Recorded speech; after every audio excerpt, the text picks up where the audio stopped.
चलो चलो, application of integral chapter का नाम है, जिसमें लोग एरिया अंडर कर्व पढ़ रहे हैं और वो भी एक्सरसाइज आपका है मिसलेनियस। तो देखो इसमें फर्स्ट क्वेश्चन मिसलेनियस का कह रहा find the area under the given curve and given lines. आपके पास जो गिवन कर्व्स है तो y is equal to x square एक कर्व है, लाइन है आपके पास x is equal to 1, x is equal to 2, x axis. तो ये सब तो हम बना ही लेंगे, ये सब तो आसानी से बन जाएगा ना। ये किसका इक्वेशन हो गया? पैराबोला का, x square equal to y जैसा दिख रहा है। ये दोनों स्ट्रेट लाइन का इक्वेशन है और आपको एक्स एक्सिस को भी शामिल करना है। तो चलो फटाफट बनाते हैं। देखो ये हो गया हमारा पैराबोला। ये पैराबोला कहाँ बनता है? ऊपर बनता है, यही ना, x square equal to y. X का वैल्यू 1 यहां पर होगा, एक्स की वैल्यू 2 यहां होगी और एक्स एक्सिस कितनी होगी? ये वाली होगी। तो ऐसा कौन सा बाउंड्री रीजन दिखाई पड़ रहा है? दिख रहा है तुम लोग को? बाउंडिंग रीजन जिसमें स्ट्रेट लाइन और कर्व पैराबोला का और एक्स एक्सिस भी शामिल हो, वो तो यही है।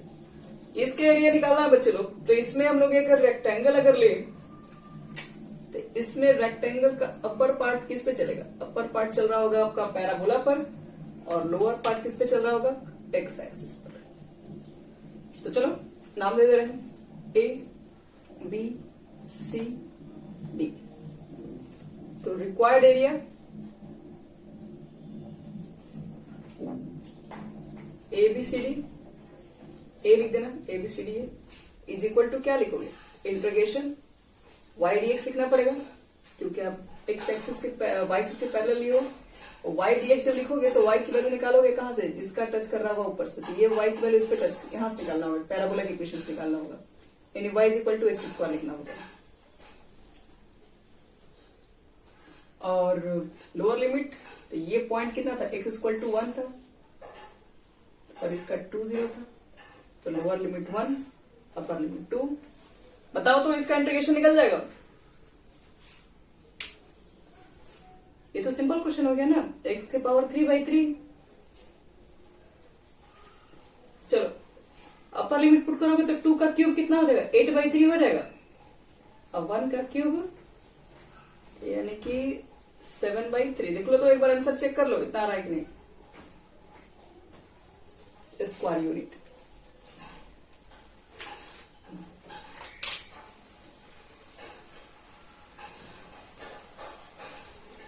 ठीक है, उसको मिटा रहे हैं आप।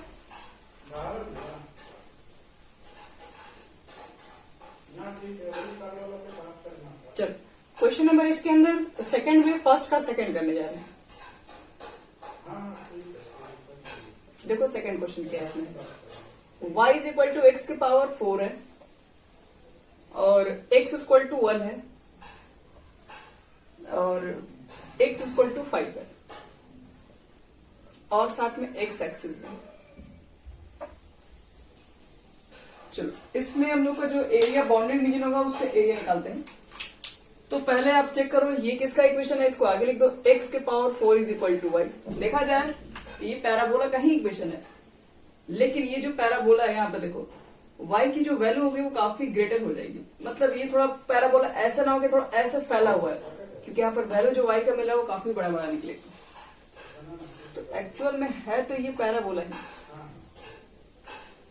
कुछ ज्यादा वाला है। और x इक्वल टू 1,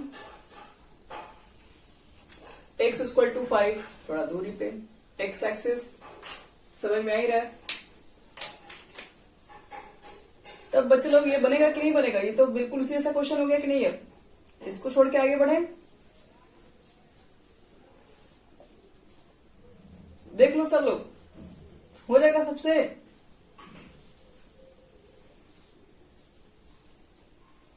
देखो बच्चे लोग सी टी बिल्कुल सेम है, हम सिर्फ आप बता दे रहे हैं एरिया ऑफ एबीसीडी है, इसको आप खुद से निकाल लीजिएगा। अगर किसी को डाउट होगा तो हम पूरा बना दे रहे हैं, नहीं तो फिर बिल्कुल सेम है तो छोड़ने में कोई दिक्कत नहीं है।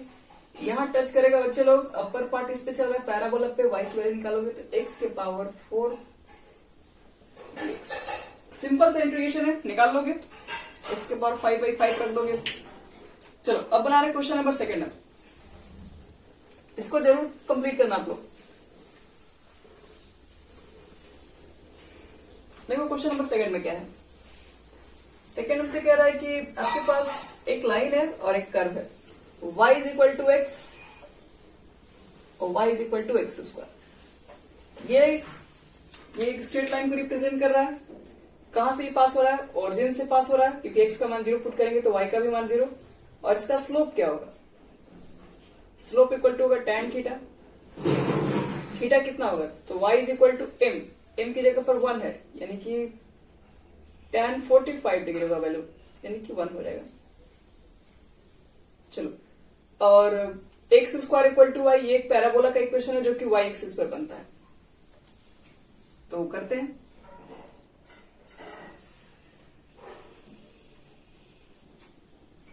याद है पैराबोला का ये वाला इक्वेशन है, और कह रहा है कि एक स्ट्रेट लाइन है कुछ इस तरीके से, स्ट्रेट लाइन है जिसका स्लोप कितना है? 45 डिग्री एंगल बना रहा है, 1 है। तो आपसे कह रहा है एरिया निकालने के लिए कौन सा एरिया निकालना है? ये वाला एरिया निकालना है। तो इस क्वेश्चन के लिए एरिया निकालने के लिए क्या करना पड़ेगा? देखो एक यहां पे आप डाल देना परपेंडिकुलर,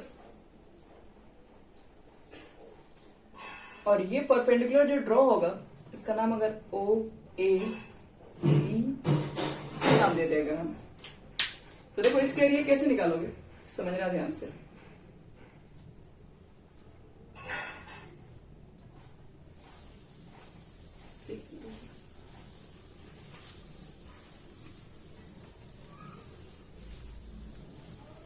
देखो अब इसी का मुझे एरिया निकालना होगा, तो एरिया कैसे निकालेंगे इसका?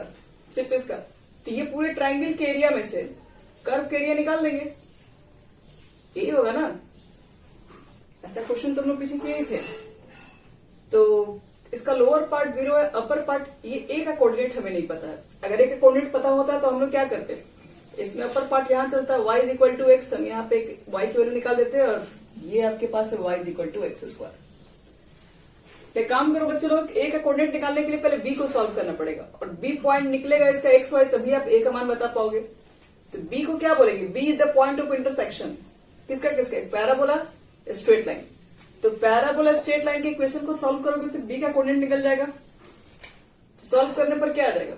X square equal to y है और y is equal to x है, तो वाई की जगह पर एक्स पुट कर दो यहाँ पे, x equal to x square. इसको इधर लेके आओ, x ले लो कॉमन, यानी x इक्वल टू 0 और x इक्वल टू 1। तो 0 तो इस पर नहीं होगा, इसलिए यहां पर x की वैल्यू हो जाएगी 1, x की वैल्यू 1 तो y की वैल्यू भी 1 होगी। तो a का कोऑर्डिनेट क्या हो जाएगा फिर? 1,0 होगा। तो बताओ, तो मुझे इस पार्ट का एरिया निकालना था, किसका निकालना है? Area of O C B O is equal to क्या लिखोगे? ओसी, इसके एरिया, हम ट्राइंगल के एरिया में से कर्व के एरिया निकालने जा रहे हैं, यानी कि area of triangle O A B minus area of curve, कौन सा curve? O A B C ओ। ठीक है, यहां तक समझ में आ गया? Lower part 0, upper part 1, y d x लिखते हैं बच्चे लोग। वाई लिखोगे तो अपर पार्ट चेक करोगे कि ये वाले कर्व में अपर पार्ट जो है वो चल रहा है स्ट्रेट लाइन पे, स्ट्रेट लाइन वाले से y की वैल्यू निकालोगे तो x dx माइनस 0 to 1। अब यहां से x की वैल्यू निकालोगे पैराबोला से, तो y की वैल्यू निकालोगे तो x स्क्वायर आ जाएगा। अब यहां से तो इंटीग्रेशन निकल जाएगा ना, सिंपल इंटीग्रेशन है। इसको छोड़ देना, ठीक है? आप लोग आगे इसको ट्राई करना। मिटा रहे इसको। हाँ बोलिए। हाँ चल, अब क्वेश्चन नंबर बनाएंगे सीधे 4। देखो 4 क्वेश्चन में क्या कह रहा है निकालने के लिए। पहले तो कह रहा है स्केच द ग्राफ, आपको पहले इसका ग्राफ खींचना है और उसके बाद इसका इंटीग्रेशन निकालना है। -6 to 0, पहले आप इसका ग्राफ खींच लीजिए, उसके बाद इसका वैल्यू बताइए। चलो आओ देखो इसका ग्राफ कैसे खींचते हैं हम लोग। मॉड है ना बच्चे लोग, तो मॉड को हटाएंगे तो क्या होगा, प्लस माइनस। एक बार ले लो पॉजिटिव, तो पॉजिटिव में तो x प्लस 3 होगा, और एक बार ले लो निगेटिव तो माइनस एक्स माइनस 3 होगा। ये समझ में आ गया यहां तक?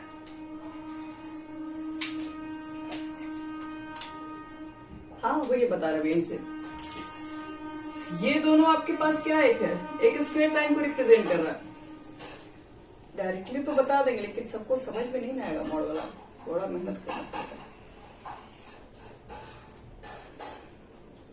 यहां देखो बच्चों, थोड़ा समझने की कोशिश करो ग्राफ को।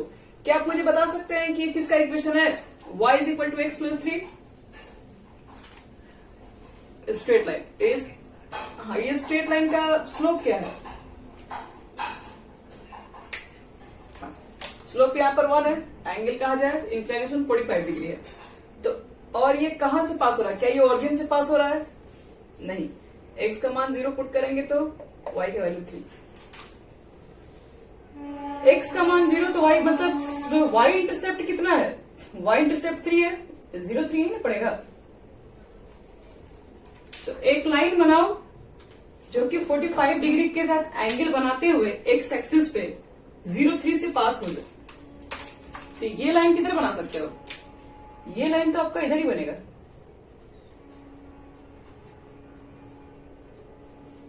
यही बन सकता है, और ये लाइन इधर नहीं बन सकता है, नहीं बन सकता है क्योंकि उसका स्लोप तो फिर 135 हो जाएगा। चलिए इसका कोऑर्डिनेट क्या बोलो, -6 to 0 लिखा हुआ है। अगर मुझे इस पॉइंट का चाहिए तो इस पॉइंट का कोऑर्डिनेट अगर निकालना है एक्स एक्सिस पे, तो y का मान 0 पुट कर लो, निकल जाएगा। y का मान 0 पुट करोगे तो x का मान -3, मतलब ये -3, 0 होगा, ये पॉइंट निकल गया। अब इसका चेक करो, अगर हम लोग इसका वैल्यू अगर हम चेक करें, y इज इक्वल टू आपके पास है -x -3, तो पहली बात तो इसका स्लोप जो है वो 135 डिग्री है। और आप चेक कर लो कि अगर हम x का मान 0 पुट करें तो y का मान -3, और अगर y का मान 0 पुट करें तो कितना हो जाएगा, y का मान 0 पुट करोगे तो +3, इधर भेजेंगे तो -3। मतलब एक लाइन है जो इसी पॉइंट से पास हो रहा है, ये तो क्लियर है, इसी पॉइंट से पास हो रहा है, लेकिन उसका स्लोप कितना होना चाहिए, 135 होना चाहिए x एक्सिस के साथ। तो देखो कुछ इस तरीके से,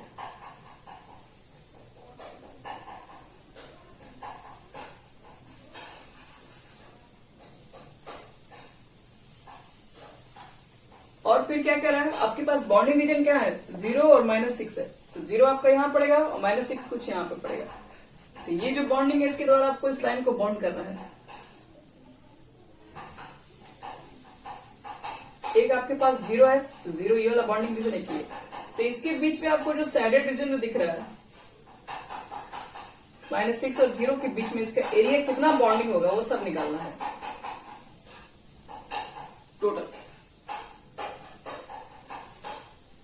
तो स्टार्ट करते हैं निकालना।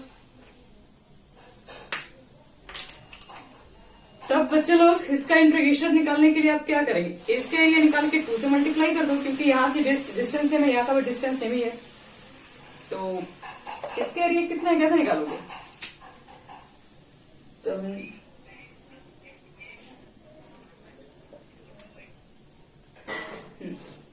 Area of O A B is equal to 2 into एक बार सॉरी ओ ए बी नहीं, ओ ए ठीक से नाम लेना पड़ेगा, ए बी ओ ए सी डी ओ, पूरा नाम देना पड़ेगा। Area of A O B A C D A, ये पूरा लिख दिए। यहां से चलना स्टार्ट किए, क्या लिखेंगे फिर, 2 इंटू एरिया ऑफ किसका, ए ओ बी। चलो इसके एरिया निकालने के लिए इसका लोअर पार्ट कितना होगा, तो लोअर पार्ट -3 होगा इस पर, अपर पार्ट 0। कैसे निकालोगे फिर, तो देखो वास्तव में अगर कहा जाए ना एरिया, तो एरिया जो है एक्चुअल में यहां से यहां तक के एरिया यही तो है, 0 to -6 के बीच बॉन्डिंग है, और इधर प्लस भी है माइनस भी, इसलिए मॉड लिखा गया। तो हम क्या कर रहे हैं, एक का निकाल के 2 से मल्टीप्लाई कर देंगे तो इसी का वैल्यू तो निकलेगा।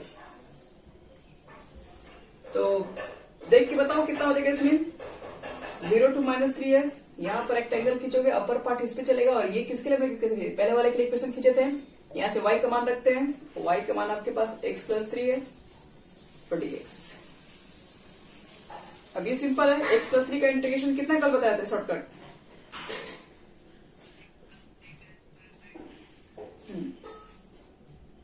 हो गया खत्म फिर 100%। चलो एक बार क्या कर दो, 0 पुट कर दोगे तो कितना होगा, 3 का स्क्वायर 9/2, और एक बार -3 पुट करोगे तो 0 हो जाएगा। तो क्या लग रहा है, 9/2 में 2 से मल्टीप्लाई करोगे तो 2, देखो सॉरी 9, आंसर कितना आ रहा है चेक करो तो 9 आ रहा है। चलिए हो गया खत्म।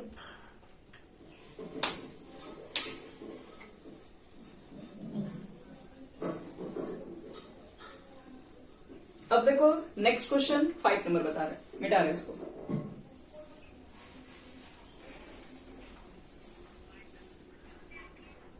अब कहां बोल रहे हो हर्षित,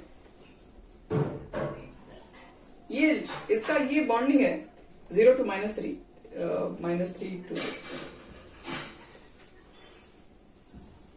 देख रहा बच्चे लोग, इसे मत लिख देना तुम लोग।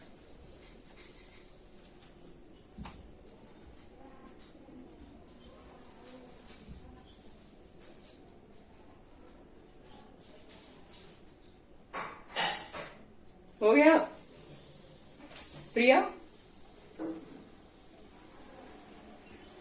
चलो ठीक है।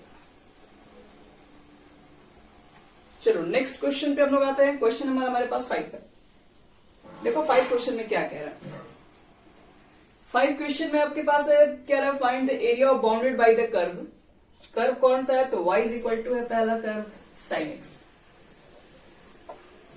फिर क्या कह रहा है, और ये 0 to 2π के बीच में बॉन्डिंग लेना है, x = 0 और x = 2π के बीच में बॉन्डिंग लेना चाहिए।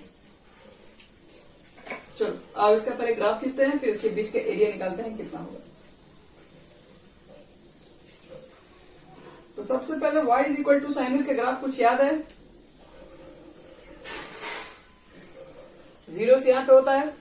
फिर इसके बाद जैसे जैसे आप देखोगे 90 के नजदीक जाते हो तो वैल्यू इंक्रीज होती है।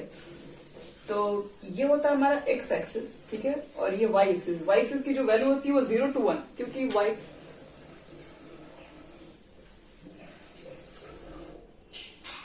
क्योंकि कभी भी आप लोग जानते हैं कि sin x का मान 1 से ज्यादा नहीं हो सकता। तो 1 से ज्यादा नहीं होगा, इसका मतलब ये है कि y की वैल्यू कभी भी 1 से ग्रेटर नहीं होगी। y की वैल्यू जब 1 से आपके पास ग्रेटर होगी ही नहीं, तो इसका मतलब है कि y एक्सिस पर हमको कभी भी वैल्यू 1 से ग्रेटर नहीं मिलेगा।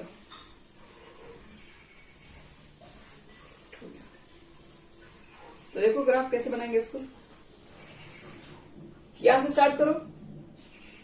y = sin x का ग्राफ खींच रहे हैं, स्टार्ट करते हैं। तो ये तो 1 तक होगा, 1 से ऊपर तो ये जाएगा नहीं, हम यहां पर पूरा 1 लिख देंगे। ये हो गया हमारा 1। पहले 0 पे 0 होता है, फिर 1/2 आता है, फिर 1/√2 आता है, √3/2 आता है, फिर फाइनली जाके 1 पे रुक जाएगा। तो इस तरीके से कर्व आएगा, धीरे धीरे धीरे धीरे धीरे हाईएस्ट पॉइंट पे इसकी वैल्यू 1 होगी। फिर इसके बाद 1 के बाद आप निकालोगे तो वैल्यू धीरे धीरे क्या होता है, घटने लगता है। घटते घटते घटते घटते घटते जैसे आप 180 पे पहुंचते हैं, ये 0 है, ये आपके पास जो बीच वाला होता है वो π/2 होता है, यहाँ होता है पाई। तो पाई की वैल्यू इसकी 0 हो जाती है। फिर क्योंकि आप जानते हैं कि यहां तक 0 हो जाती है, इस पे नीचे आओगे तो फिर निगेटिव मिलेगा, क्योंकि आप आ गए 3rd क्वाड्रेंट में। तो अब इसकी वैल्यू क्या होती है, धीरे धीरे घटना स्टार्ट होती है, घटते घटते घटते नीचे जाएगी, इस पॉइंट तक घटेगी, यानी कि 270 तक। फिर धीरे धीरे धीरे धीरे वैल्यू इंक्रीज होगी, अभी भी निगेटिव रहेगी लेकिन निगेटिव वैल्यू इंक्रीज कर रही होती है। तो कितना हो गया ये, तो ये हो गया पूरा पाई, और एक बार और राउंड मूव कर लेंगे तो क्या हो जाएगा, ये 2π। और आपको क्या करना है, एरिया निकालना है 0 से 2π के बीच में, 0 से 2π के बीच में। तो 0 से 2π के बीच में दो रीजन बॉन्डिंग दिख रहा है। एक रीजन ये बॉन्डिंग है, और एक ये भी तो रीजन बॉन्डिंग होगा।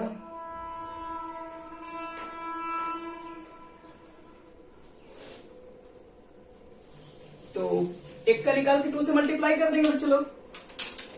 तो क्या लिखोगे? रिक्वायर्ड एरिया कौन सा? O A B C D, O A B C D, और ये भी तो है क्या बोलते हैं, डी ओ।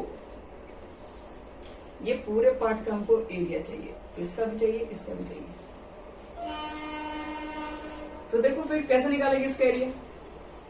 तो हम तो लिख रहे हैं 2 इंटू एरिया ऑफ कौन से एरिया? ओ ए बी ओ। फिर 2 कर देंगे, फिर इंटीग्रेशन देंगे, ये 0 से पाई है लिमिट।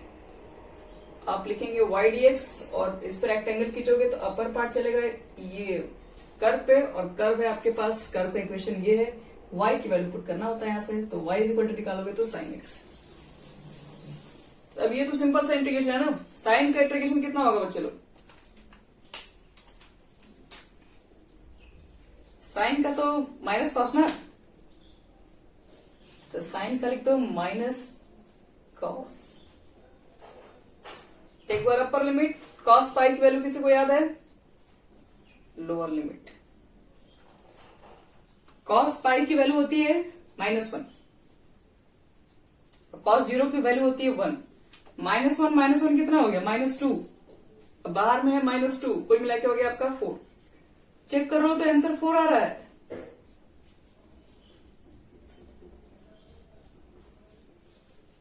देख लो बच्चे लोग।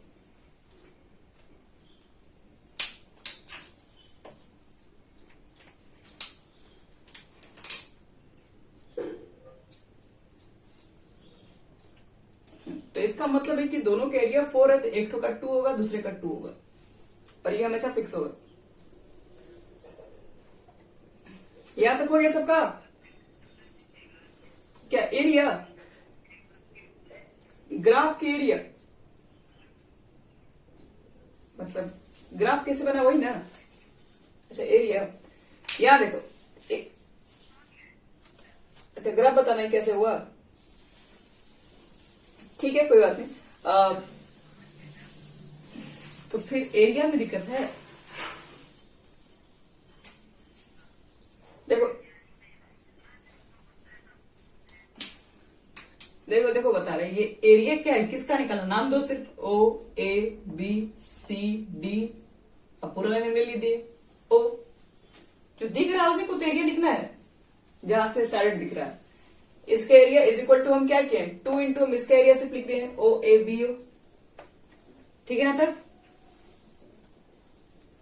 तो उसके बाद 2 इंटू, अब बताओ इस एरिया का लोअर पार्ट 0 में, हायर पार्ट पाई पे है, तो 0 to पाई कर दिए। इसमें रेक्टेंगल लेंगे जो कि y एक्सिस के पैरेलल है, तो यहाँ पर y dx लिखते हैं, तो dx लिखेंगे, लेकिन यहां से y का मान पुट करेंगे। y का मान कहां से रखेंगे, तो रेक्टेंगल का अपर पार्ट जिस कर्व पे चल रहा है उस कर्व से y का मान निकालते हैं। तो ये तो कर्व है y is equal to sine x का, तो y का वैल्यू निकालो साइन एक्स, और उसके बाद सिंपल से इंटीग्रेशन। तो हो गया ये। नेक्स्ट बताएं। देखो बच्चे लोग सबका हो गया।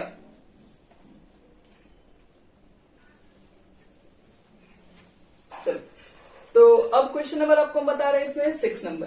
आपको धीरे धीरे ना आइडिया भी हो जा रहा है कैसे कैसे क्वेश्चंस बन रहे हैं। 6 नंबर हमारा क्वेश्चन है जिसमें y is equal to 4ax है, और दूसरा इक्वेशन है y is equal to mx। आप मुझे ये बताएंगे कि दोनों इक्वेशन पहले किसका किसका है, और फिर बाउंड्री रीजन का एरिया निकालेंगे। पहला इक्वेशन किसका है, ठीक है, पैराबोला। ये पैराबोला बनता है कहां पर, ओके। और दूसरा जो हमारा इक्वेशन है y is equal to mx plus C, यानी कि ये है ऑरिजिन से पास हो रहा है और इसका m की वैल्यू पॉजिटिव है, तो पॉजिटिव के लिए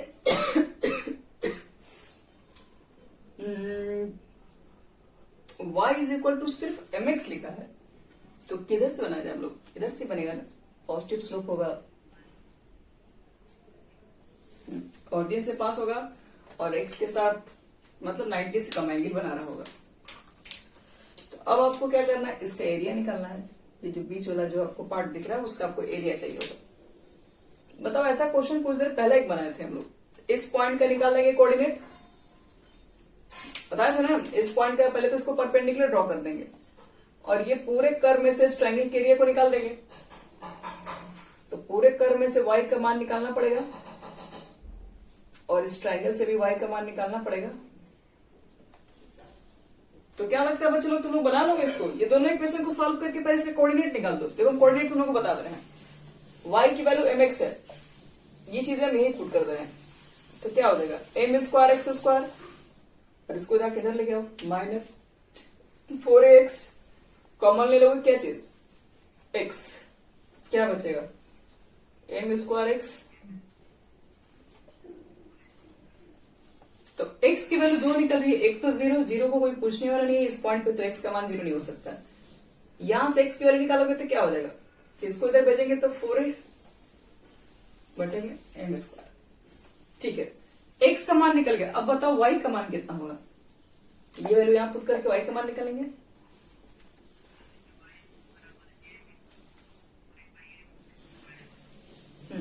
m इंटू, ठीक है, हाँ, तो y is equal to 4a/m हो जाएगा। तो x का मान निकल चुका, y का मान निकल चुका है, इसका कोऑर्डिनेट मालूम चल गया। तो मुझे इसका कोऑर्डिनेट नहीं चाहिए, इसका कोऑर्डिनेट चाहिए होता है। तो x का मान कितना है 4a बटे में m स्क्वायर और कॉमा 0, क्योंकि x एक्सिस है, y का मान तो फिर यहाँ पे 0 ही होगा। चलो बच्चों लोग, अब इसका निकालना है तुम लोग को एरिया। तो एरिया बता रहा है, एरिया तो तुम लोग समझ ही गए हो ना। करना क्या है, यहाँ पर नाम दे दो सिर्फ किसका किसका, ओ ए बी, हम यहाँ नाम दे रहे हैं सी। तो किसका एरिया निकालना है, लिखो required area O B C O. मुझे तो इसी का एरिया चाहिए सिर्फ, ओ बी सी ओ का एरिया। इसका एरिया निकालने के लिए क्या लिखे, एरिया ऑफ कर्व, कौन सा curve, O A B C O, minus कर दो एरिया ऑफ ट्राइंगल, कौन सा, O A B O. O A B लिखो, ट्राइंगल के लिए 4 साइड की क्या जरूरत है, 4 vertex. Lower part 0, upper part 4a बटे में m स्क्वायर। y dx लिखोगे ना, ये कर्व का इक्वेशन निकाल रहे हो तुम, इसमें पैराबोला पे टच कर रहा है, पैराबोला से y का मान निकालोगे, अंडर रूट में आ जाएगा, तो 4 का रूट तो 2 हो जाएगा, और a तो खैर रूट से बाहर नहीं आता है, तो 2 रूट a हो जाएगा और रूट x भी होगा dx। और इसमें से अगर y का मान, क्योंकि जब आप लोअर, जब इसका एरिया निकालोगे ट्राइंगल का, तो 0 to 4a बटे m स्क्वायर इसका भी होगा, लेकिन इसमें चलेगा स्ट्रेट लाइन पे, यहां से y का मान निकालोगे तो mx dx।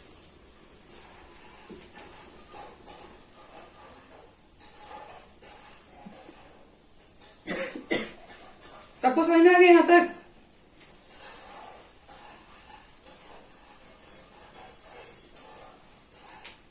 तो इसके बाद देखो, अब कुछ करना नहीं है। रूट एक्स का इंटीग्रेशन सबको आता है। कितना होता है रूट एक्स का इंटीग्रेशन, एक्स के पावर 3/2, 2/3 बाहर कर दो, m बाहर निकल गया तो क्या बचा, सिर्फ x बचा, और x का इंटीग्रेशन भी सबको ही आता है।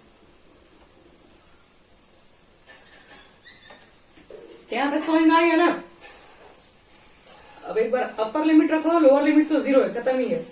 अपर लिमिट रखिए, लोअर लिमिट तो आपका 0 है, जो आएगा ना वही आंसर होगा, लिख दो बस, और कुछ करना नहीं है यहाँ पे।